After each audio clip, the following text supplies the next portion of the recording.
¿Qué es el hombre?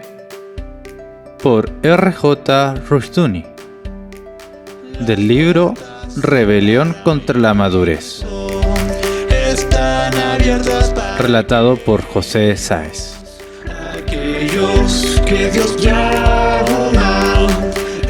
La pregunta ¿qué es el hombre? Es hecha en las Escrituras y contestada en la persona, la obra y la resurrección de Jesucristo. El Salmo 8, donde se plantea la pregunta, es un mesiánico salmo en términos del testimonio de las Escrituras. Jesucristo citó el Salmo 8:2, Mateo 21:16, como en el grito de los niños en el templo: Hosana al Hijo de David. Mateo 21:15. Hosana significa salva, súplico. Cristo, en su entrada triunfal en Jerusalén, se declaró el Salvador y los niños respondieron suplicándole la salvación, a pesar del descontento de los sacerdotes y los escribas, quienes exigieron que los niños fueran reprendidos. Y le dijeron: «Oye a los que estos dicen». Y Jesús les dijo: «Si leísteis que de la boca de los niños y de los que maman perfeccionaste la alabanza». Mateo 21:16. Claramente el grito de los niños era el cumplimiento del Salmo 8:2, o al menos un cumplimiento. Salmo 8:6 es citada en 1 Corintios 15, del 25 al 27. Porque es menester que él reine hasta que haya puesto todos sus enemigos debajo de sus pies. Y el último enemigo que será destruido es la muerte, porque él ha puesto todas las cosas debajo de sus pies. Pero cuando él dice todas las cosas son sujetadas a él, claramente se exceptúa aquel que puso todas las cosas debajo de él. En 1 Corintios 15, 24 se nos ha dicho que Cristo someterá todo gobierno y toda autoridad y poder. Esta es la victoria que se celebra en el Salmo 8:6. Comentando sobre todo gobierno, Alford señaló lo que significa: no solo gobierno y poder hostil, sino como el contexto lo implica, todo poder. Cristo siendo manifestado como Rey universal. Todo poder coordinado con el suyo debe caer bajo la categoría de hostil. Todos los reyes deben someterse a él. Los reinos del mundo han llegado a ser los reinos del Señor y de su Cristo. Y véase la misma expresión en Efesios 1:21. Donde hablando de manera anticipada el apóstol indica claramente que las autoridades legítimas, todos los poderes fácticos están incluidos. Compara todo esto con Apocalipsis 11:15. La resurrección y el dominio universal de Cristo son, pues, aparentemente enunciados por el salmista. El mismo verso en el Salmo es citado de nuevo en Efesios 1, del 19 al 23, por San Pablo, que reza, quien suplica porque los creyentes puedan verdaderamente conocer la riqueza de Dios hacia ellos. ¿Y cuál es la extraordinaria grandeza de su poder para con nosotros los que creemos?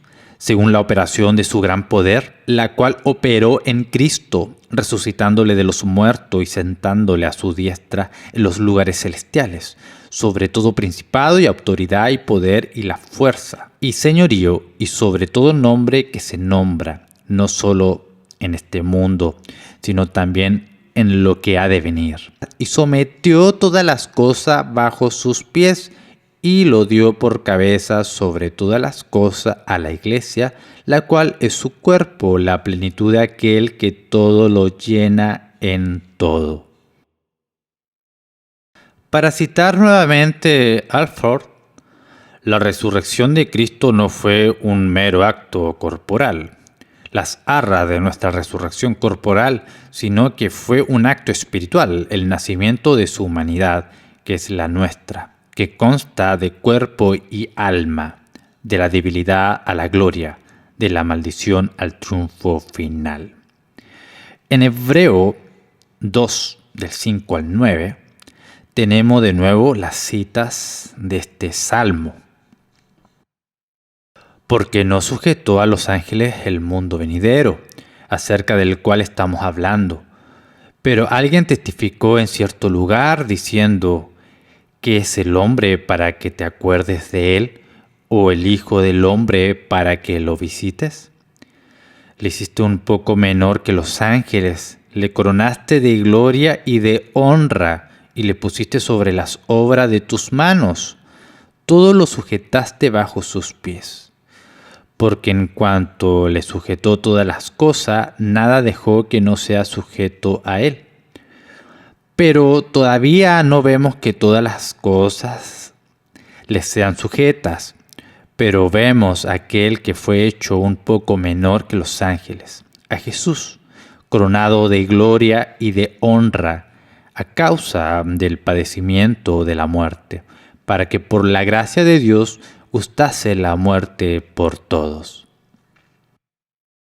Aquí todo el salmo es claramente tenido en cuenta y el significado del salmo es aclarado. Alford de nuevo da en el punto en su comentario. La importancia general del Salmo 8 puede describirse como estando alabando a Jehová por su gloria y majestad, y su misericordia tratando con la exaltación de la humanidad. Toda la expresión que pierde de vista esta generalidad importante e intenta forzar el Salmo en una profecía directa y exclusiva del Mesías personal, ocultará su verdadero sentido profético y ocultará la fuerza y la belleza de la cual hace referencia.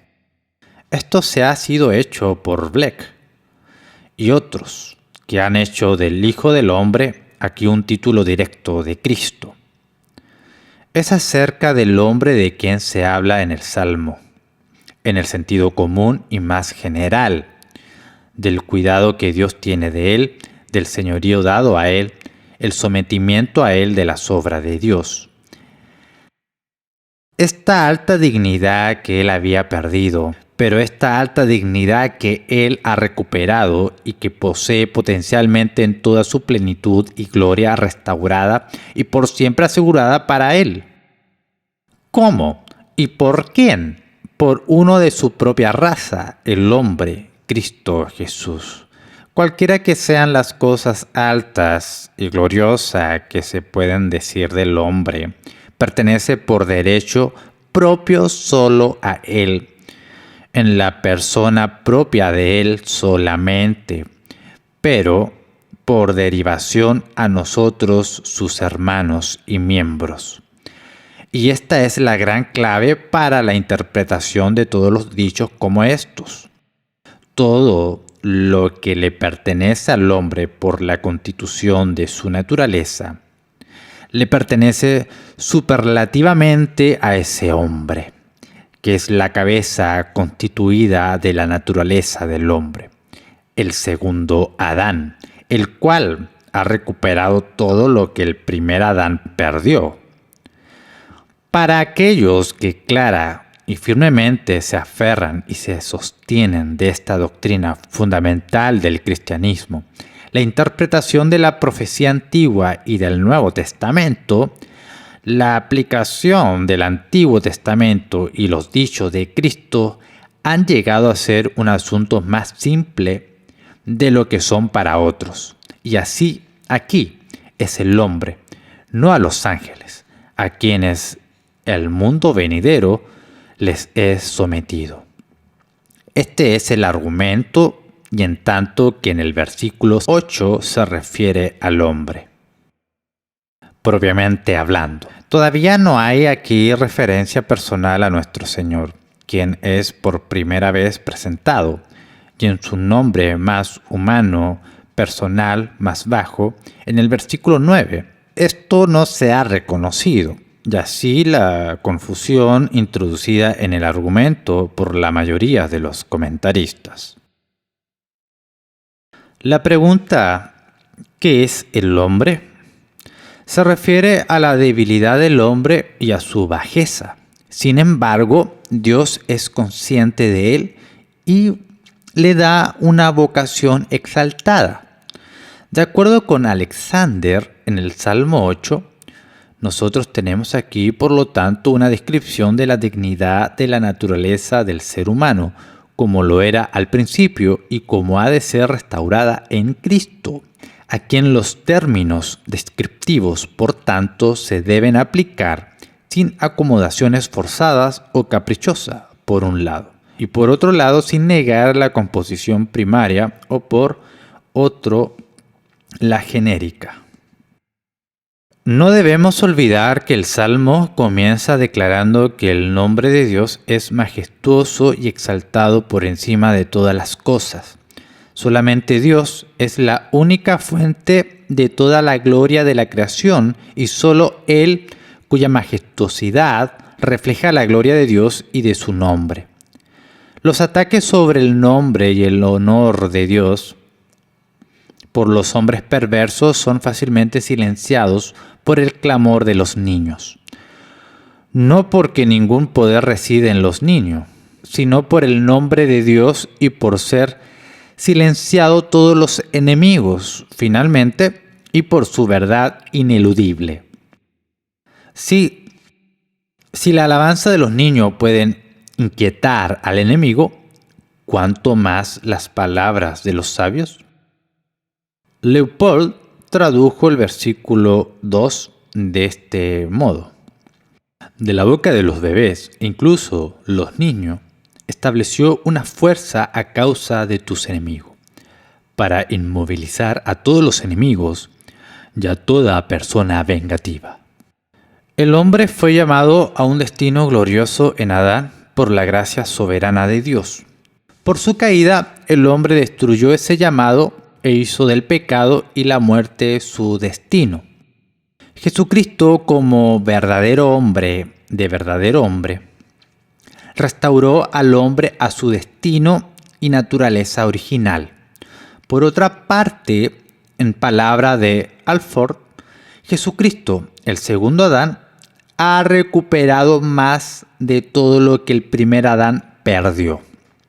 El hombre, habiendo sido restablecido a la imagen de Dios, es ahora llevado progresivamente al dominio, la justicia, la santidad y el conocimiento, tanto en este mundo como en el mundo por venir. Es el destino del hombre en Cristo que se enseñoree de la creación bajo Dios. El hombre fue creado para tener dominio sobre las obras de las manos de Dios. Y la primera gran manifestación de ese dominio apareció en la vida, la muerte y la resurrección de Cristo. Todas las cosas se ponen debajo de los pies del hombre, es decir, sujetos a su poder en Cristo. En este sometimiento es la gloria de Dios la que se manifiesta en la nueva humanidad del segundo o último Adán, Jesucristo. Por lo tanto, Señor y Dios nuestro, cuán grande es tu nombre en toda la tierra. El hombre está de este modo verdaderamente definido en Jesucristo, el segundo Adán. Y él es esa criatura hecha a la imagen de Dios, que es llamada para ejercer dominio sobre la creación de Dios en términos del llamado y de la ley de Dios. Cada definición es un muro y el límite por el cual una persona, cosa o una palabra en particular es apartada de todos los demás. Definir al hombre en términos de Jesucristo significa que los impíos son hombres deformes, ya que están en guerra contra su propia definición. Los impíos buscan definirse existencialmente en términos de este momento, en términos de sí mismo exclusivamente, mientras que el hombre redimido se define y se conoce a sí mismo en términos de Jesucristo. Si el hombre es su propio creador, entonces el hombre puede ser su propio principio de definición. Sin embargo, el hombre es una creación de Dios, entonces el hombre solo puede ser definido por Dios y en términos de su propósito. En el Salmo 8, Dios mismo, a través del salmista, plantea la pregunta: ¿qué es el hombre? Y el mismo Dios a continuación define el hombre. La definición de Dios, sin embargo, no es una abstracción. Lo que Dios define también crea y lo recrea. El proceso de la historia es entonces el progreso de la definición que Dios hace del hombre como se realiza en la historia. La encarnación de Jesucristo fue el paso más importante en esa definición. En ese proceso hay una doble definición. Primero, el hombre en el estado de la depravación y segundo, del hombre en el estado de gracia. El proceso de la historia hace progresivamente más clara la naturaleza del hombre caído. La cizaña se vuelve obviamente más cizaña, Mateo 13, 24, 30. Y su naturaleza se vuelve más coherente con sus premisas y fuentes. La autoconciencia epistemológica se establece, por lo que los hombres cada vez se conocen a sí mismos en términos de su naturaleza, se dan cuenta de lo que son. Un ejemplo de esta autoconciencia es Henry Miller, quien está listo para verse a sí mismo como una persona religiosa. Para Miller, en el principio era el verbo, y ese verbo es el hombre. El hombre niega su verbo cuando él deja de ser una ley en sí mismo y cuando obedece ideas del bien y del mal. No hay nada en sí, se nos ha dicho una y otra vez, y que sea incorrecto o malo. Es el miedo a hacer el mal, el miedo a hacer este o aquel acto lo que está mal. De acuerdo con Miller, es nuestra vida de ensueño la que ofrece una clave para las posibilidades almacenadas para nosotros. En el sueño es el hombre adánico, uno con la tierra, uno con las estrellas, que viene a la vida, que vaga a través de los pasados, presente y futuro con la misma libertad. Para él no hay tabúes, ni leyes, ni hay convicciones. Siguiendo su camino, él se queda al margen del tiempo, del espacio y de los obstáculos físicos o consideraciones morales. Él duerme con su madre tan naturalmente como con otras. Si es con un animal del campo que satisface su deseo, no siente remordimiento. Él puede tomar su propia hija con el disfrute y la satisfacción. En el mundo nada, con grillete, paralizado por cada tipo de miedo, amenazado a cada paso por castigos reales o imaginarios, casi todos los deseos que buscamos expresar aparecen como equivocados o malos. Cuando Miller está despierto, se encuentra con que no puede escapar del mundo de Dios, del bien y del mal. Aunque él imagine que en sus sueños existe tal escape. Como resultado de ello, con el fin de escapar de la definición que Dios tiene del hombre, Miller declara que el hombre, como es, debe ser destruido para dar paso a la recreación propia del hombre por el hombre. Miller declaró escribiendo en 1940, «Ya no es la historia la que se está realizando. El presente conflagración estará airada hasta que el viejo orden del hombre esté liquidado. Poco importa si la guerra actual, fría o caliente, termina mañana o en 50 años. Por lo tanto, habrá más guerra por venir, cada una más terrible que la anterior, hasta que el edificio en descomposición esté completamente demolido. Hasta que nosotros, los Homo sapiens, seamos más». Todos los males del hombre para Miller se deben a la idea de Dios y a la idea de un bien y mal absolutos. Las guerras continuarán hasta que el hombre tenga éxito en la destrucción del hombre como creado a la imagen de Dios y sea rehecho a sí mismo en términos de su propia palabra. La definición de Miller del hombre pertenece a su mundo de sueño. No tiene ninguna relación con la realidad y es suicida, así como asesino. La definición que da Dios del hombre en Jesucristo significa que el hombre es recreado a imagen de Dios por la obra expiatoria de Jesucristo y se le da una tarea específica en la historia. El progreso está garantizado y su desarrollo histórico abierto por medio del acto definido y redentor de Dios. El no regenerado busca poner fin a la historia. El orden ideal de Marx es un reino inmutable, estático, y lo mismo puede decirse de los soñados órdenes de los anarquistas y los pragmáticos. La creación y la recreación de Dios inaugura la historia. Al hombre se le da un sentido y un propósito. El mundo debe ser sometido al hombre, pero para que este objetivo se haga realidad, el hombre primero debe someterse a Dios. De los comentarios de Miller y prácticamente de cualquier escritor, es evidente que en el humanismo enfrentamos la alternativa religiosa a la religión bíblica. Tanto el humanismo como el cristianismo ortodoxo sostienen que el hombre necesita la salvación. Para el humanismo, el hombre necesita ser salvado de Dios y de los absolutos morales de la revelación de Dios. Para el cristianismo, el hombre necesita ser salvado del pecado y de las consecuencias del pecado, notablemente de la muerte. Tanto el humanismo como el cristianismo, en su forma consistente, creen en la necesidad de la muerte y del nuevo nacimiento. Por un lado, por la acción del hombre, o por el otro, por la acción de Dios.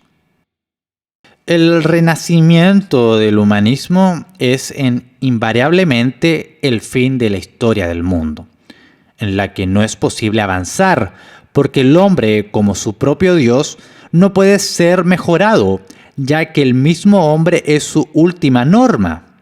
Si no hay una ley absoluta que gobierna al hombre, y si el hombre es su propia ley, ni el hombre ni sus obras necesitan mejorarse. Lógicamente, algunos pintores y compositores humanistas insisten en que cualquier producción de parte del hombre es tan verdadero arte como las más grandes pinturas de las épocas anteriores. En el canto, esta fe ha tenido menos éxito.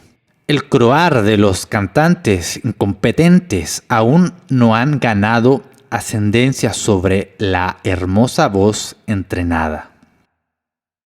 La fe bíblica, porque encuentra la norma en Dios y su palabra, requiere una formación, desarrollo y progreso en las artes, las ciencias y la vida. El humanismo lógico, con el hombre como su propia ley, no puede exigir estas cosas sin ser esquizofrénico o sin negarse a sí mismo. Un último punto. Cuando San Pablo, en 1 Corintios 15, 26, habla de la muerte como el último enemigo. Él está declarando que antes del fin del mundo, el hombre habrá superado en gran medida todos los demás enemigos de la gracia de Dios. Todas las cosas entonces se pondrá bajo los pies de Cristo y del hombre, por la gran victoria sobre la muerte.